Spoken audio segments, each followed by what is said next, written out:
حضور غوث پاک رضی اللہ تعالیٰ عنہ نے نبی پاک صلی اللہ علیہ وسلم کی اتباع میں وقت گزارا ہے۔ کچھ بندے اللہ کے بڑے خاص ہوتے ہیں۔ حضور غوث پاک رضی اللہ تعالیٰ عنہ کو اللہ نے اعزاز عطا فرمایا ہے، شان عطا فرمائی کہ غوث اعظم درمیان اولیاء جو محمد درمیان انبیاء۔ اس طرح نبیوں میں رسول کریم کا مقام ہے نا، اس طرح ولیوں میں غوث پاک جیلانی کا مقام ہے۔ حضور غوث پاک رضی اللہ تعالیٰ عنہ کو اللہ نے کئی اعزازات دیے۔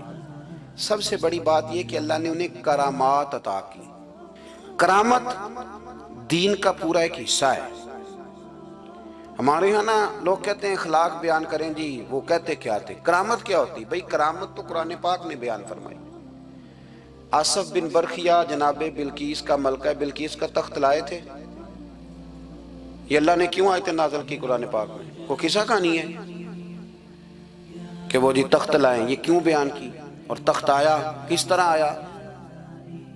انہوں نے کہا کہ آنکھ جھپکنے سے پہلے آ جائے گا، پھر آیا کہ نہیں آیا؟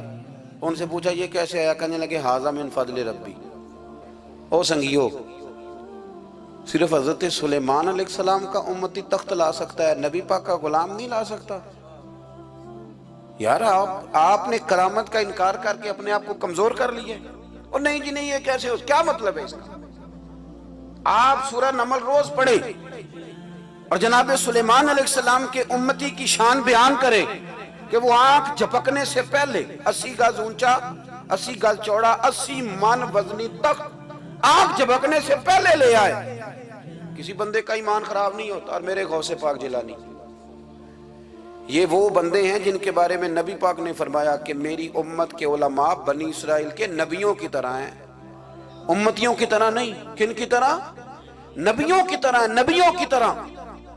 حضرت غوث پاک رضی اللہ تعالیٰ عنہ، ہم کو ملانگ لوگ نہیں ہیں الحمدللہ تعالیٰ، ہم تو غوث پاک کی کرامت بھی مانتے ہیں پر قرآن و سنت کی اینک لگا کے مانتے ہیں۔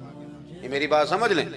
حضرت غوث پاک رضی اللہ تعالیٰ عنہ طالب علموں کو سبق پڑھا رہے تھے، تو سبق پڑھاتے پڑھاتے نا ہاتھ آگے بڑھایا تو اچانک ہاتھ واپس آیا تو گیلا ہو گیا تھا سارا۔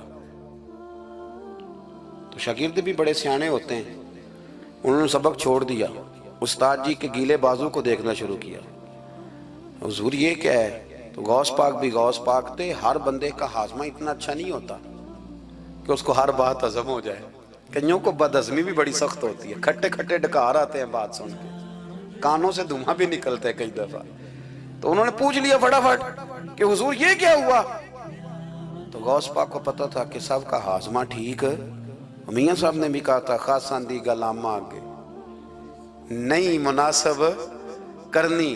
اگلا شعر میں نہیں یہ پڑھنا کیونکہ زیادہ ڈاڈ ہے تو میں ادھر ہی رہتا ہوں، اتنا ہی کافی ہے کہ خاصاں دی گلامہ آگے نہیں مناسب کرنی۔ انہوں نے کہا حضور یہ کیا ہے؟ تو آپ فرمانے لگے تمہارے والی بات نہیں۔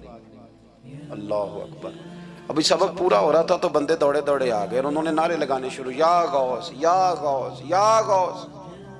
لوگ کہتے ہیں غوث پاک سے ملتا نہیں، میں کہ ٹھیک ہے انہوں نہیں نہ ملیا، جنہوں ملیا اس تے رولا پانا نہ بڑا ملیا ہے بڑا ملیا ہے بڑا ملیا ہے، اپنا اپنا معاملہ نا۔ کسی نے کہا حضور کچھ نہیں دیتے، تو کسی نے کہا میرے کریم سے گر قطرہ کسی نے مانگا، دریا بہا دیے، در بے بہا دیے۔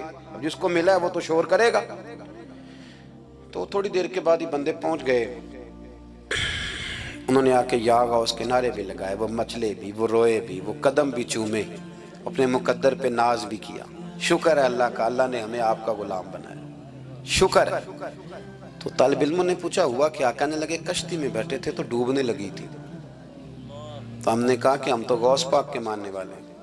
تو پھر حضور غوث اعظم کا دست مبارک نمودار ہوا ہے اور کشتی کو پکڑ کے کنارے لگا دیا ہے، کشتی کو پکڑ کے کنارے لگا دیا ہے۔ ایک قریب کہنے لگا یہ کیسے ہو سکتا ہے؟ تو دوسرا اس کی کمر پہ تھپکے دے کے کہنے لگا ویسے ہی ہو سکتا ہے جیسے آصف بن برخیا کے ساتھ ہوا تھا، بالکل ویسے ہی ہو سکتا ہے۔ سیدنا غوث اعظم کی کرامات اتنی متواتر کے ساتھ ہیں کہ ملا علی قاری فرماتے اتنی تو کرامتیں سنی نہیں جتنی غوث پاک کو اللہ نے عطا فرمائی۔ رب کریم نے انہیں درجہ دیا، وقار دیا، ان کی دعاؤں کو قبولیت دی، اللہ نے انہیں اعزاز کے ساتھ نوازا، اللہ نے ان پر فضل فرمایا۔